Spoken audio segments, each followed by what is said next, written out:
SIRന്റെ രണ്ടാം ഘട്ടം ഇപ്പോൾ നടന്നുകൊണ്ടിരിക്കുകയാണ്.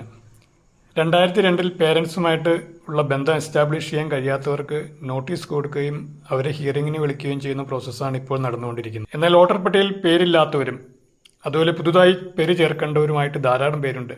അവർക്ക് വേണ്ടിയുള്ളതാണ് ഈ വീഡിയോ. ആദ്യമായി പ്ലേ സ്റ്റോറിൽ നിന്നും വോട്ടർ ഹെൽപ്പ് ലൈൻ എന്ന ആപ്പ് ഡൗൺലോഡ് ചെയ്യുക. ഈ ആപ്പിൽ voter registration, voter services, download pic ഇങ്ങനെ ധാരാളം മെനുകളുണ്ട്. അതിൽ വോട്ടർ രജിസ്ട്രേഷൻ സെലക്ട് ചെയ്യുക. വോട്ടർ രജിസ്ട്രേഷനിൽ ഫോം 6, ഫോം 7, ഫോം 8 ഇങ്ങനെയുള്ള മെനുകളുണ്ട്.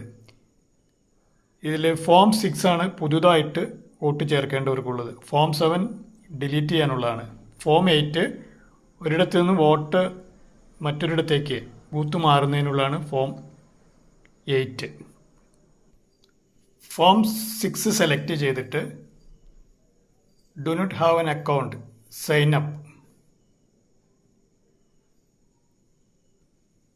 ഇതിൽ ഇന്ത്യൻ റെസിഡൻറ്റ് ഇലക്ടർ സെലക്ട് ചെയ്ത് മൊബൈൽ നമ്പർ അടിച്ച് ഇമെയിൽ അഡ്രസ്സ് കൊടുത്ത് കപ്ച അടിച്ച് മുന്നോട്ട് പോകാം. പ്രവാസി വോട്ടർക്കാണ് ഇന്ത്യൻ ഓവർസീസ് ഇലക്ടർ എന്ന ഓപ്ഷൻ സെലക്ട് ചെയ്യാം. ഇതിനുശേഷം കണ്ടിന്യൂ കൊടുത്ത് ആധാർ കാർഡ്, ഫോട്ടോ, അതുപോലെ അഡ്രസ് പ്രൂഫ്, ഡേറ്റ് ഓഫ് ബർത്തിനുള്ള പ്രൂഫ് എന്നിവ നൽകി മുന്നോട്ട് പോകാവുന്നതാണ്. പുതുതായി വോട്ട് ചേർക്കുന്നവർ 2002 തങ്ങളുടെ റിലേഷൻഷിപ്പ് കാണിക്കുന്ന പേരൻസിൻ്റെ സീരിയൽ നമ്പർ കൂടി ഇതിൽ ഉൾപ്പെടുത്തേണ്ടതാണ്. എന്നാൽ മാത്രമേ മുന്നോട്ട് പോകാൻ കഴിയൂ. അതിനുശേഷം OTP എടുത്ത് സബ്മിറ്റ് ചെയ്യുക. പിന്നീട് BLO പരിശോധനയ്ക്കായി വിളിക്കുമ്പോൾ ബാക്കി ഡോക്യുമെൻറ്റ്സ് നൽകിയാൽ മതി.